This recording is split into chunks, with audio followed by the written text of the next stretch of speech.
take on, I've read a bunch of conservatives who have completely conflicting views. Some people are saying grand vision, this is where you make the case for why you're the next Reagan. Other people are saying, no, play it a little close to the vest. And there are some people who are saying this is where you can annihilate the caricature that the Obama administration has certainly been painting of Mitt Romney going back for months and months now, of him as a plutocrat, one who doesn't really care, one who favors the interests of the rich just because he personally has been successful. Do you think that that's a critical thing for him to do tonight, to literally say, this is why I want to be president and this is who I am? Or is that going to come off as too scripted and he should focus on the sort of what I really am going to do?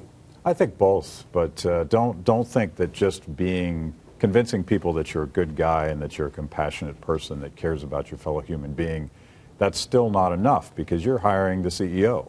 You're trying to figure out who's going to run the country so that you can go find a job and that your children can actually do better. And it's got to be, he's not a grand vision guy. So if he comes, don't tell him that. Yet. If he comes out and tries to pretend that he is, but he is someone that's fixed things. He's fixed bad companies. He's created jobs. And he could talk about it in the context of his own experience and be credible and be authentic. Will, I do want to hear that discussion about the role of government. We have it here at the table at Real News all the time. But I fear that President Obama is very skillful at discussing the role of government and, casting himself as a moderate, a pragmatist, reasonable. If you remember in 2008, during the campaign, he said, some people want to privatize health care. Other people want a single-payer tax system. I just want a system that works, and da-da-da-da. And that Mitt Romney tonight was going to really have to pin Obama down on very specific policies where President Obama has been a big government liberal. And the health care bill is no better place to start, because you're right, he's such a skilled orator. Very skilled. But now he has actually a record, which, as he mentions over and over again. And the record on the health care bill lends itself to the idea of the role of government. It lends itself to the concept of federalism, because everything about that bill was rammed through and forced down at least half of the country's throats. Now, can you make that resonate? Can you make, truthfully, the independent voter, not the hardcore conservatives at this table and libertarians at this table, but rather the independent voter, care about the concept of federalism? I don't know. Maybe it's just me, but I and my bloodlust. I just want to see Romney go for the jugular tonight. He's had plenty of opportunity to lay out his plan. He can do that on the campaign trail. He can do that in a speech. What I want to see is finally, for the first time in what feels like forever, someone press him on his record, his failed policies. We can't, expect the media to do it. We try, and I think we do a pretty good job.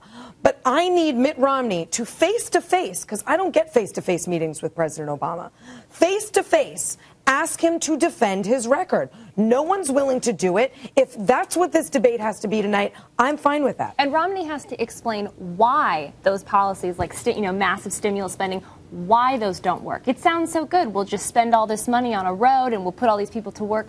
Why doesn't that work? But speaking of the role of government, Matt, I'd like to get your take on this. In terms of the narrative, I think that, like Amy said, President Obama is very good when talking about the role of government. And he says these sweet platitudes of, we're all in this together. We're one big American family. But that we need to take care of the least among us. But that leads to government subsidies and mandates that are centrally determined and imposed on us. So how do you respond to something that sounds so good, like we're all in this together? Mr. President, how do you possibly know what my family needs? You don't even know their names. There's this arrogance of the president that he thinks he knows better, and he thinks that he has better virtue. There's almost a pretense of virtue that comes from these progressive ideas. They twist the language, and they want people to believe that they care more than everybody else.